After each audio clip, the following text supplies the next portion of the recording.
El Hazani ushqua në gjysmën e parë të shekullit 11. Ebu Ali El Haythami, i njohur në perëndim me emrin e latinizuar El Hazan, 965-1039 i rëson.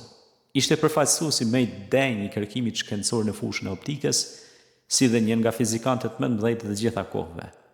Pjesa më e madhe e veprave të tij kanë humbur, por ato që kanë mbetur na tregojnë se ai ishte një shkencëtar me karakter të jashtëzakonshëm. Në librin e tij Optika, Kitabul Manazir, përkthyer në latinisht nga Gherardi i Cremonës me titullin Optika Thesaurus, të vitit 1039, ai ka formuluar teorinë e tij mbi natyrën e dritës, e cila mbështet tezën e shikimit e një objekti të ndryshuar, ndodh sepse rrezet e dritës që nisen nga objekti i ekspozuar ndaj dritës arrin deri tek sytë tanë. Kjo ishte në kundërshtim të plot me teorinë që mbështetet deri atëherë nga Euklidi dhe mbështetësit e tij të antikitetit, e cila thoshte se rrezet e dritës dalin nga sytë. El Hazani mbështeste idenë se imazhet formohen në kristalinën dhe jo në retinë. Përndryshe, ato do të paraqiteshin përmbys. Ai ishte i pari që përdori parimin e dhomës së errët, emër ky që është përkthimi i fjalës arabe El Beitul Mudlim, shtëpia e errët, për të zgjidhur disa probleme të optikës disa shekuj para Leonardo da Vinci, të cilit i atribuohet shpikja e këtij instrumenti.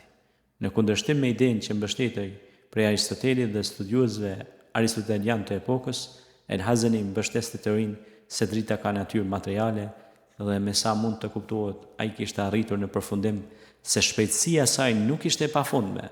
Ai analizoi strukturën e syrit dhe zbuloi ligjet e përthyrjes, të cilat sot njihen me emrin ligjet e El Hazanit, duke zbuluar gjithashtu se lidhja mes këndit të rënjes dhe këndit të përthyrjes nuk është konstante.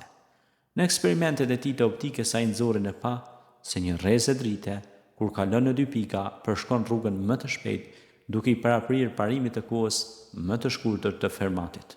El Hazani formuloi ligjin e inercisë, që më vonë do të bëhej i njohur si ligji i parë i Newtonit, të cilit ai i parapriu edhe në përkufizimin me terma mekanik të procesit të përthyrjes, duke e konsideruar lëvizjen e një pjesë drite, e cila kalon sipërfaqen ndarëse të dy trupave në përputhje me këndin e drejtë të forcave. Ai u dedikua dhe fenomeneve atmosferike, duke na lënë zbulime të rëndësishme nëpërmjet një sfere armilare, të cilën e kishte shpikur vetë. Ai mati distancën e njeriullit të fiksuar në pol në kohën e lindjes së diellit, dhe në zenit duke arritur kështu të përkufizonte sasinë e përthyrjes. Ishte mbështetës i mendimit se rruga që umbshtet ishte shumë larg nga toka, gjë që na ka thënë edhe Ptolemeu. Ai e llogariti me rreth 52.000 hapa lartësinë e atmosferës toksore. Në fund të vëzhgimeve të tij arriti në përfundimin se muzgu astronomik fillon kur lartësia negative e diellit arrin 19 gradë. Ishte njëri prej pasuesve të El Hazanit, Kutbuddin Shirazi, 1236-1311, ai që dha i pari shpjegimin sasior të ylberit. Për këtë, ai zbatoi ligjet e përthyrjes, të cilat në Evropë u dhanë disa vjet më pas nga Teodoriku i Freibergut, 1250-1310. Kemaluddin El Farisi ishte një tjetër pasues i El Hazanit. Duke bërë eksperimente të shumta mbi ylberin, ai shpjegoi natyrën e tij dhe duke bërë eksperimente mbi përhapjen e dritës në trupa, tregoi se shpejtësia e dritës është në përpjestim të zhdrejtë me dendësinë optike të mjedisit. Pra, El Hazani, si një fizikant botror, i dha shkencës botërore dhe qytetërimit një dritë të madhe të optikës.